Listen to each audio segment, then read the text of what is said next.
In any season of anime, there will inevitably be winners and losers. And in winter 2025, one of those losers happens to be called Momentary Lily. Momentary Lily follows a group of girls who happen to be the only people left in the world after a bunch of machine aliens invaded and began erasing people for unknown reasons. Now, thanks to the fact that they found special weapons meant to fight the machine aliens, they've become resistant and outright immune to the erasure effects that they have, so these machines resort to much more traditional means of eliminating our team of protagonists. But this show is home to a host of issues that just don't help it. But let's start off with a touch of history about this show. Studio Gohan's put out some great looking promotional footage for this series that showed some high octane fights that were pretty visually appealing.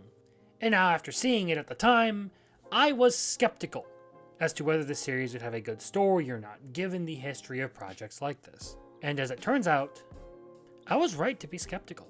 Firstly, the empty world lacks in areas where, say, Tsutomu Nihei's Blame does in creating a vast empty world. Rather than eerie or forlorn, the world of Momentary Lily just feels empty. Primarily because nothing seems to break down or age due to the maintenance robots that run around and clean up after every one of the main cast's battles. Honestly, that fact alone made it feel like the setting of the series was underdeveloped and terribly artificial, as if it's not real whatsoever. And for fiction, that's a terrible issue to have. I've honestly seen terribly written isekai series with more interesting and believable worlds than what's presented in this.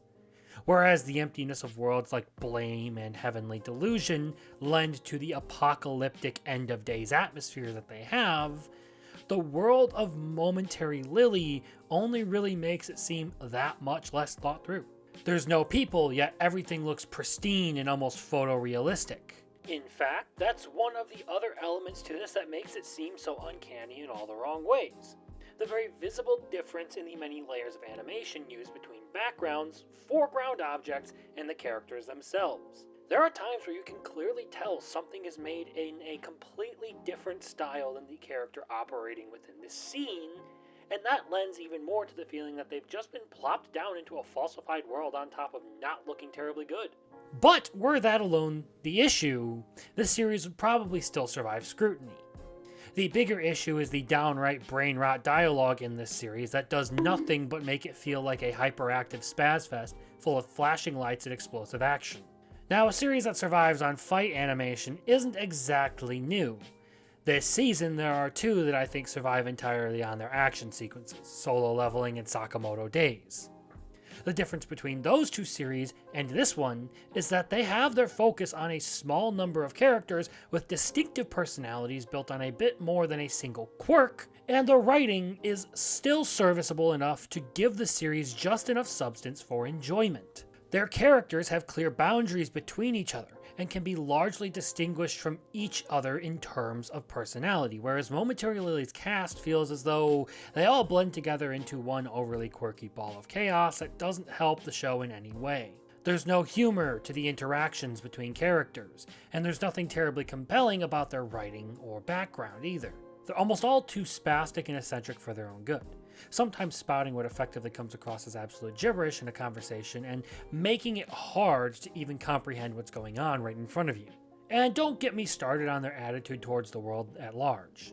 The fact that they're so relaxed about everything, living life as if nothing was actually wrong with the world, helped neither the characterization of the cast nor the building of the world. People being erased from the world is treated almost like a non-issue. It's sort of glossed over.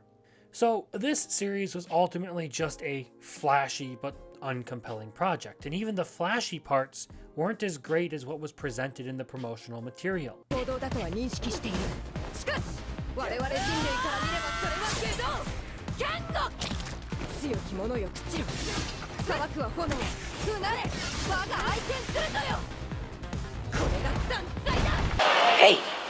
Hey, I've seen this one. This is a classic.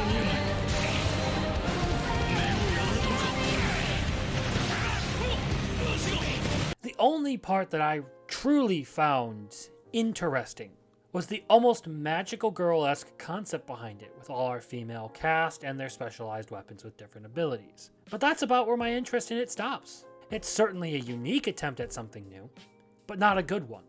It lacks any compelling characterization, narrative hooks, or intrigue with the world to really keep attention past the first episode. So it generally disappoints.